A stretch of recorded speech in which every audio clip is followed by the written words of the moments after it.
लगी वाली कुछ और ना देखे, पिंड ब्रह्मांड वाको हेरी नाही। ओ खेले प्रेम पार प्यासो, देखन को तन सागर माही, देखन को तन सागर माही। जिसकी सुरता उधर लग जाती है, लगी वाली कुछ और ना देखे। आप देखते हैं कि जब बच्चे टीवी के पर्दे पर अपने पसंद की कोई चीज़ देखते हैं, चाहे कार्टून देख रहे हो, चाहे कोई मैच देख रहे हो, तो उनको 10 बार जब तक कहा जाएगा कि भोजन कर लो, भोजन कर लो, तब वे भोजन करेंगे, क्योंकि उनकी लगन उसमें लग गई होती है। उनका ध्यान कहीं और नहीं जा सकता।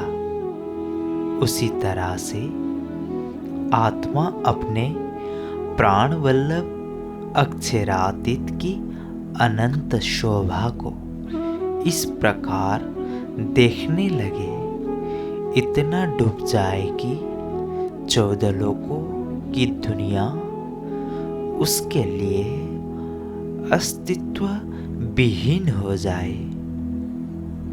उसको कहते हैं लग जाना। एक कवि ने कहा है, कोई कहूँ में मगन, कोई कहूँ में मगन,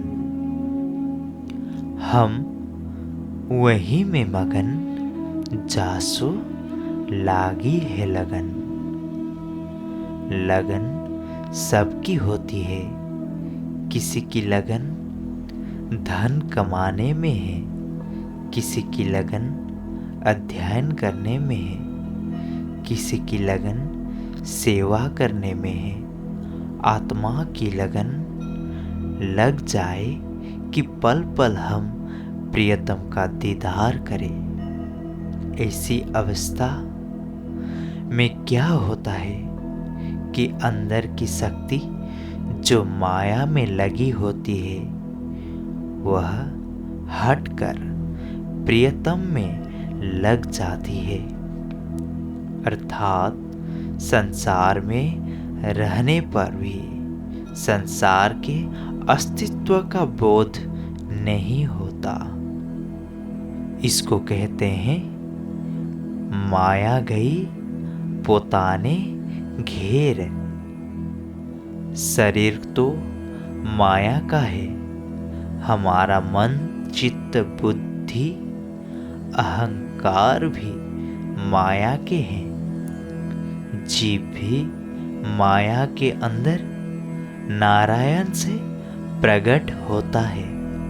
प्रश्न यह होता है कि माया को भगाए कैसे।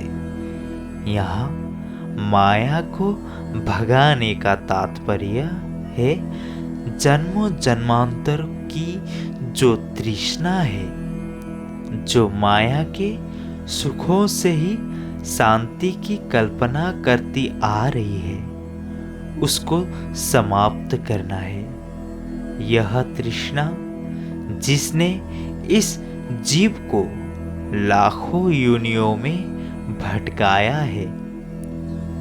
मनुष्य न जाने कितनी बार शराब पीता है, मांस खाता है, विषयों का सेवन करता है कि मुझे शांति मिल जाए।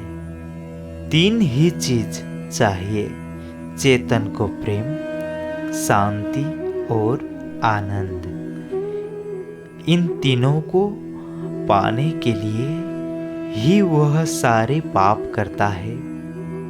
यदि उसके हृदय में ज्ञान का प्रकाश हो जाए कि जिस तरह से कोल्हू में बालू को पेरने से तेल नहीं निकल सकता, कि कड़ के वृक्ष से कभी कल्प वृक्ष के फल की सुगंध नहीं आ सकती, उसी तरह से पंचभूतात्मक इस ब्रह्मांड से न प्रेम पाया जा सकता है और न शांति पाई जा सकती है और न ही आनंद पाया जा सकता है।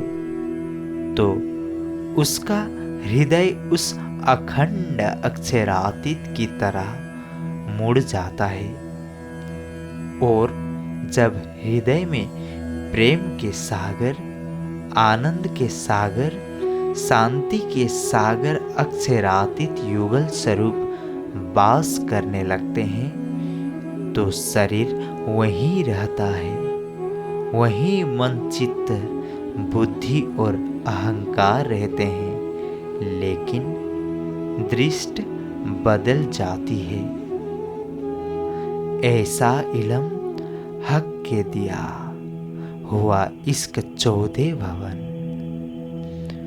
मूल डाढ़ पात पसराया, नजरो आया सवन। प्रणाम जी सुंदर साथ जी। अगला भाग अगला खंड में सुनेंगे।